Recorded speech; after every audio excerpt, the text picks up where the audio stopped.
Hello everybody.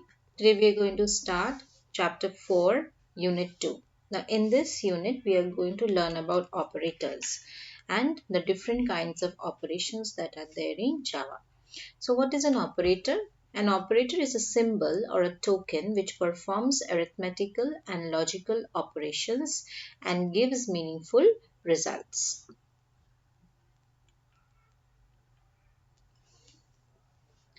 And what is the other part? The operands. Operands are those which are involved in the operation or on which the operations are performed. So, for example, if we have A plus B, then this is the operator. This is the operator, and A and B, A and B are the operands. Okay. Now, what are the different kinds of operators in Java? Types of operators.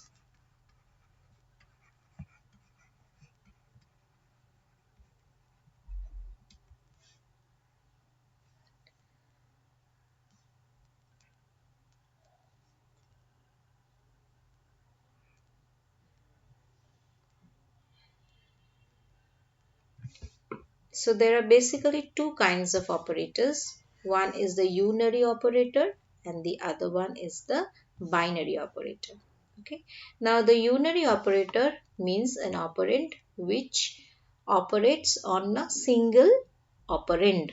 So this one over here, this one was a binary operator, right? This is a binary operator. Why? Because see, an addition requires two numbers or two operands. So that is why it is binary. So you have unary and binary. What are the different kinds of unary operator? One is the the negation or unary plus sign, unary plus operator, and unary minus operator. We will do everything in details. And in binary operators, you have arithmetic operators, arithmetical operators, logical operators, and relational operators. Okay, so let us start with the unary operators.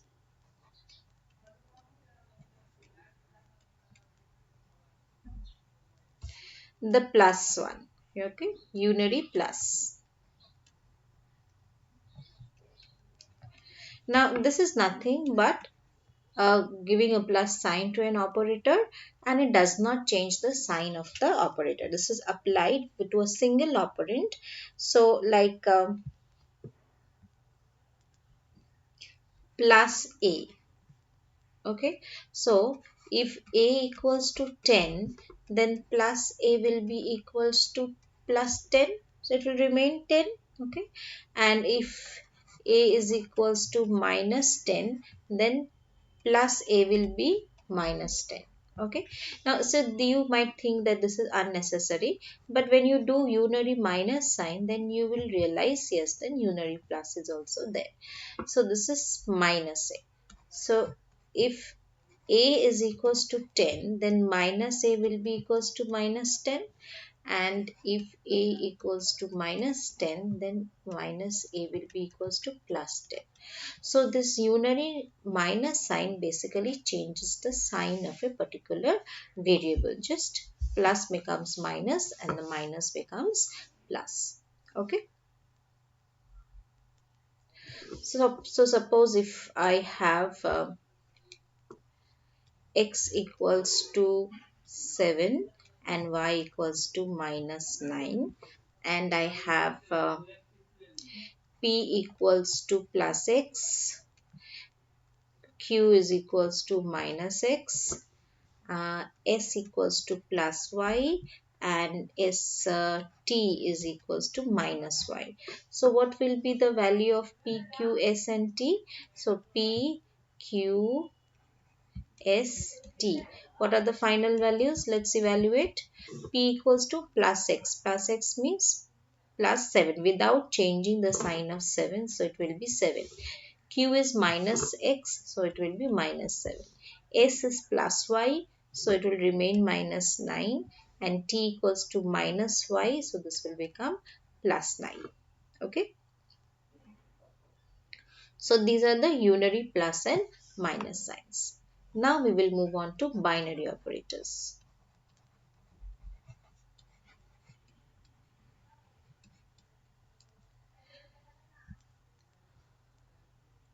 Now in unary operator, there is another set of operators which are the increment and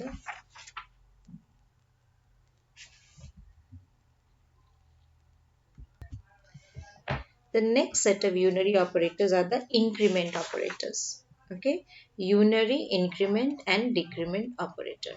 Unary, increment and decrement operator.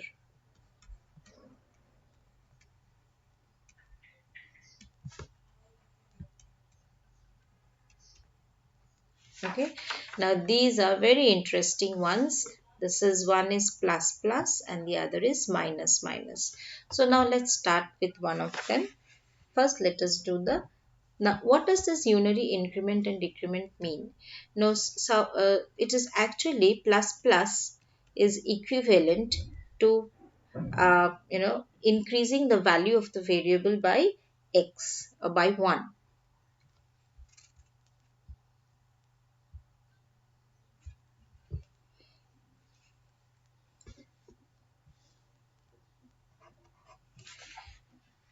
Now the next set of unary operators are in unary increment and decrement operators. Now there are two increment and one is the increment operator is plus plus and the decrement operator is minus minus. Now this minus minus and plus plus has a mathematical significance. Plus plus means increase by 1 and minus minus means decrease by 1. Okay, just by 1 and not by anything else. Okay, so now this again has a different variation is that every plus plus and minus minus can be either postfix or prefix. So prefix increment.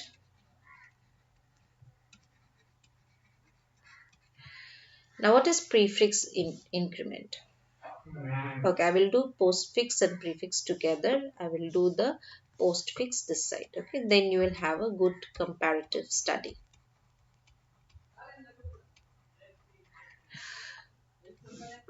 Now see, when you say postfix and prefix, from the name itself you can understand prefix means before and postfix means after. So here suppose x is equals to 15. Okay. Now prefix means the plus plus sign will be written before the variable and postfix means the plus plus sign will be written after the variable. Now what is the mathematical significance of this one? This this you have to understand a little.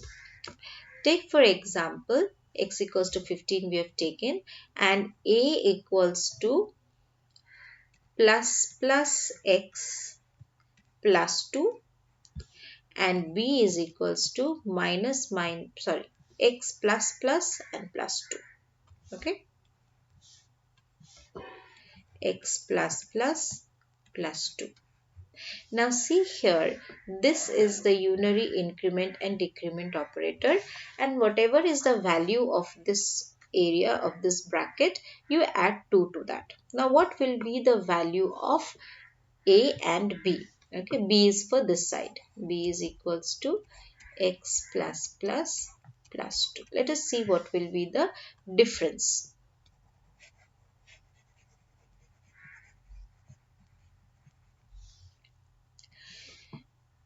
Now increment, when it is prefix, that means you first increase the value and then you use the value or substitute the value over here. Okay, I am repeating. When it is prefix increment, it means you first add this part. This part means you first increase the value of x and then substitute the value of x. So first increment, then substitute. So what is the present value of x? The present value of x is 15. So the present value of x is 15. So first you have to increase by 1. So after increasing it becomes 16 and then you substitute plus 2. So this is yielding 18. Okay, but when it is postfix, in postfix you see you first substitute and then you increase. So first substitute and then you increase. Okay, so what is the present? So if the same operation is done in the postfix increment, then what will be the value of b? Because x is 15 and then first you substitute. So when you substitute the value, you see what is the present value. The present value is 15, and after you replace it over here, put it over here, then you increase plus 2, which is equals to 17. So you can straight away see how the postfix and prefix increment has affected the final value of a particular expression. Okay, I will do another example with you.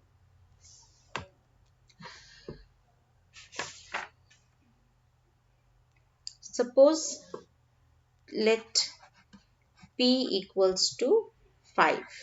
Okay, and here it is written that x is equals to plus p into 4. Okay, multiplication, and the same thing I write here, y equals to p plus into 4. Okay, y equals to p plus into 4. So let's see what is the value of, what will be the value of x. So plus p means first increase. So p is 5, p is 5. So you increase and then use. Okay, so this is 24. And here postfix, so first use, what is the value of p? The value of p is 5. So first use, then increase, and then you multiply. So that is 20. So basically the changed value does not affect the expression in the postfix increment. The increase or the operator's influence, whatever changes it does to the value of p, does not affect the final value of the expression in which it is, but in uh, prefix it does, but in postfix it does not. Okay, I'm repeating. In prefix operator, the changes that are done by the operator affects the final value of the expression. But in postfix operation, it does not, because it uses the value first and then makes the change. So after making the change, if you are not using it, it is not going to affect the expression. So similarly, you will have postfix decrement and prefix decrement also. So postfix decrement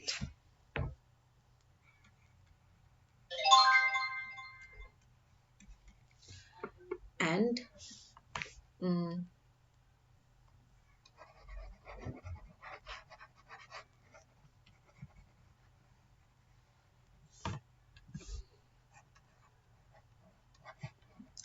prefix decrement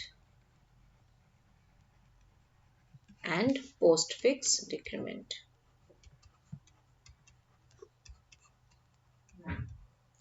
You must know, girls, that the changes are done in the memory space where the variable is saved. So postfix and prefix, let's do. So that means post prefix will be minus minus x and postfix will be x minus minus. So let x is equals to 15. So you have a equals to minus minus x plus 2, and over here you will have, suppose you have x minus minus plus 2. Okay, so this is the operators that has to be evaluated first. So as we know that prefix means first change then use. So x, the value is 15. So minus minus means minus 1. So first change then use. So 14 plus 2, which is equals to 16. And over here is equals to, here first use then change. So x is 15. So first use 15 then change it to 16 and then you increase, so that is 17. So the changed value is not affecting the expression, or that is not being used in the postfix decrement. There are a whole lot of examples given in the book, so you can go through that. I will be explaining all of them after I finish all the operators with you. Then you have binary operators. So let us start with binary operators. Now, as we have already discussed before, that there are three kinds of binary operators.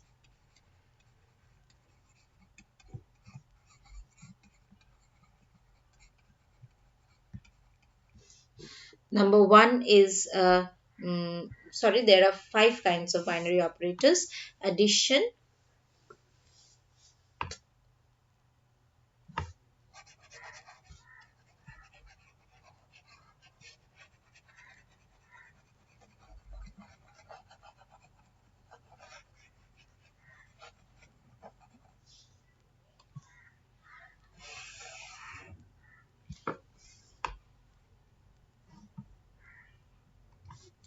now let us start with binary operators.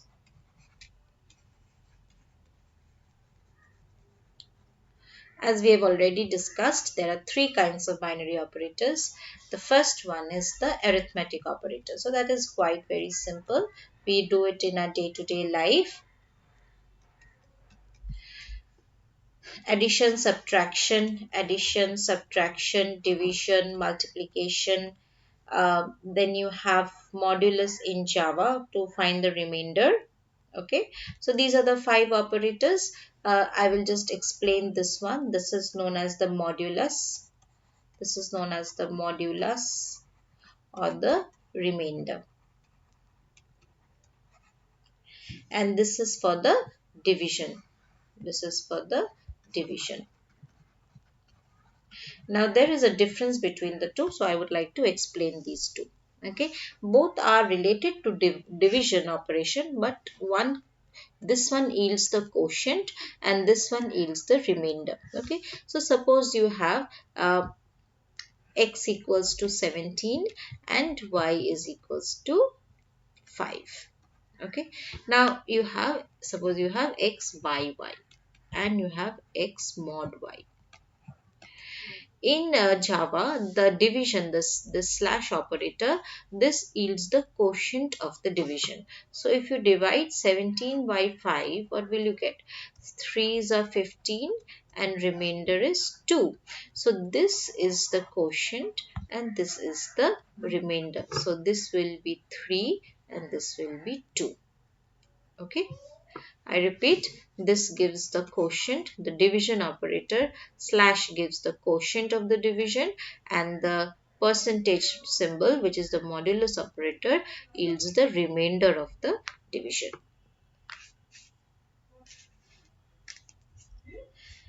Then you have relational operators. The next set is the relational operators.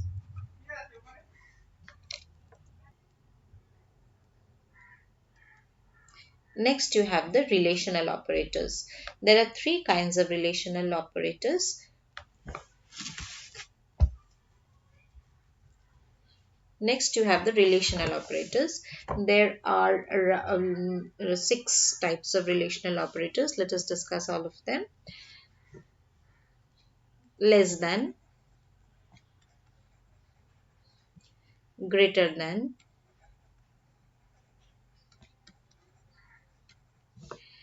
less than equal to, less than or equal to, greater than or equal to,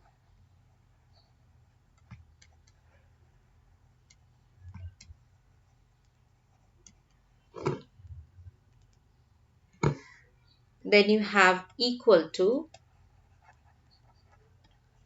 and not equal to. So these relational operators, they yield the answer in the Boolean data type, okay, either true or false. So suppose we have two values here. Suppose suppose A is equals to 27 and B is equals to 35. Okay, so if A less than B, so if this is correct, right? So the output will be, this is the output will be true. A greater than B, this is not true, so that will yield a false. A less than or equal to B, this will also yield a true, because A less than equal to 2 means A, the value of A is either less than B or at least equal to B, but not more than B. Okay, then you have A greater than equal to B, so this will be false. A equal to B, this will also be false because the values are not the same, and A not equal to B will be true because their values are not same. Okay, now I will discuss some special examples in the relational operators.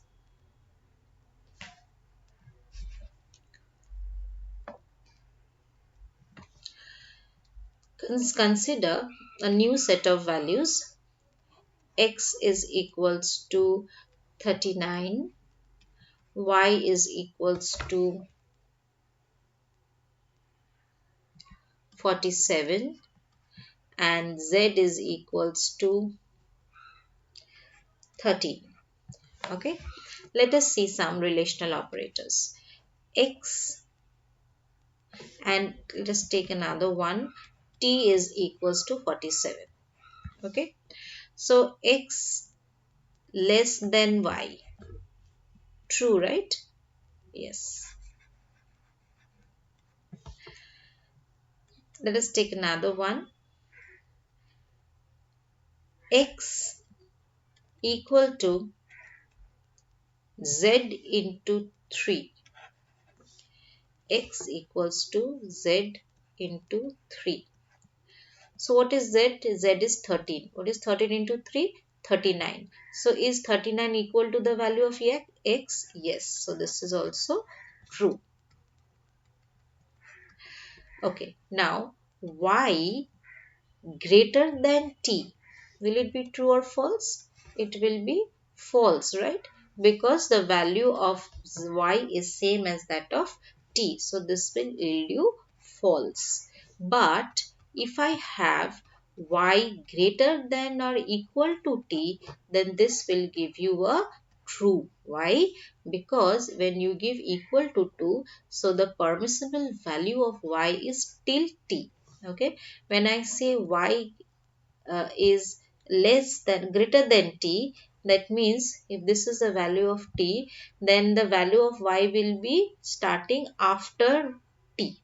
Okay, so if this is 47, so 48 from 48. But when you write X is greater than equal to T, so that means it starts straight away from the value of T. So in these two cases are very important examples. Okay, greater than and greater than equal to.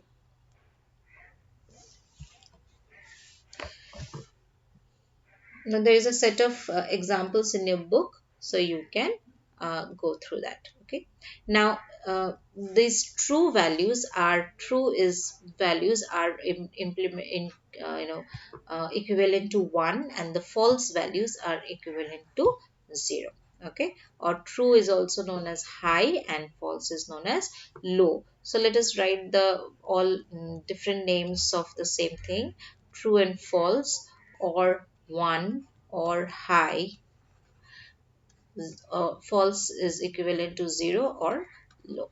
Okay, all these mean the same thing. Then we move on to logical operators. Now logical operators are of three kinds. One is logical or, logical and logical not. Or, and not. And how are they written in Blue Java? These are two vertical lines, two ampersands, and this is one exclamation mark. The brackets are optional. Okay, you don't give brackets. So let us do the logical or first. How do you write it?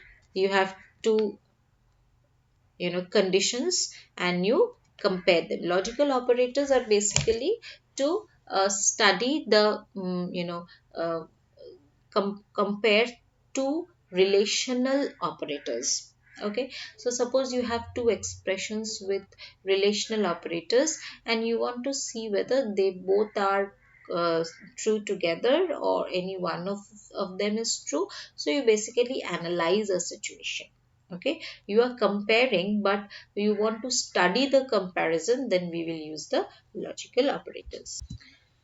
So this logical OR is used to combine two conditional expressions, and if the result is true in any one of them, then the final result is also true. So let us see, for example, A less than B and A greater than 50. Sorry.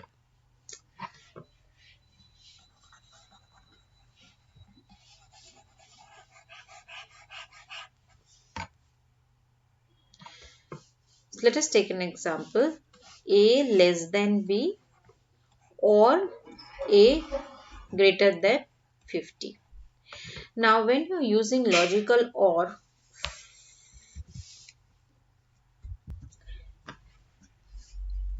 you will have to study that whether this is true or false, and same for this logical operator also.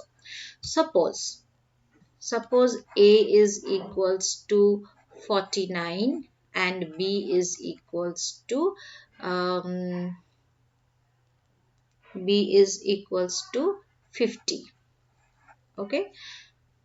Now is A less than B? So this side is true.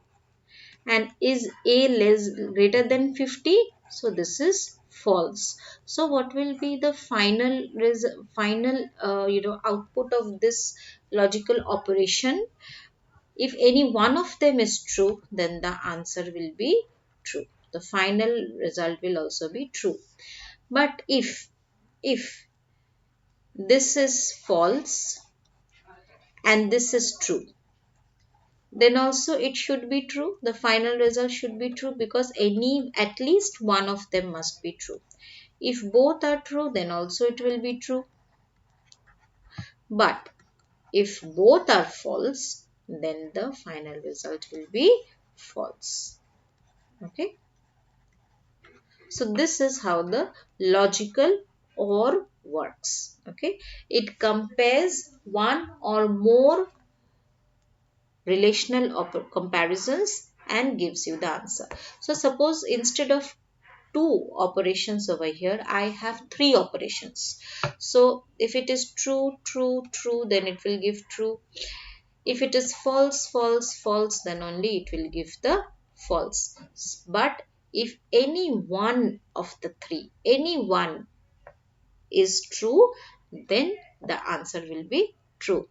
One can be true, two can be true, three can be true, but at least minimum one true must be present for the final output to be true. Next, we move on to the logical AND. which is written with 2 ampersands. Now, logical AND is a little strict in the sense that for a true final outcome, all the relational comparisons must be true. If any one of them is false, then the final outcome will also be false. So the AND operator results in true if all the expressions which is comprising, constituting that expression is true. Okay, so suppose I have a is equals to 13, a is equals to 13 and b is equals to 15 and c is equals to 14. Okay, so if I have a greater than b and b greater than c, suppose, let's see what happens. Is a greater than b? No, false. Is b greater than c? True. But since one false is there, the final outcome will also be false. So, not a single false can be there to get a final true outcome.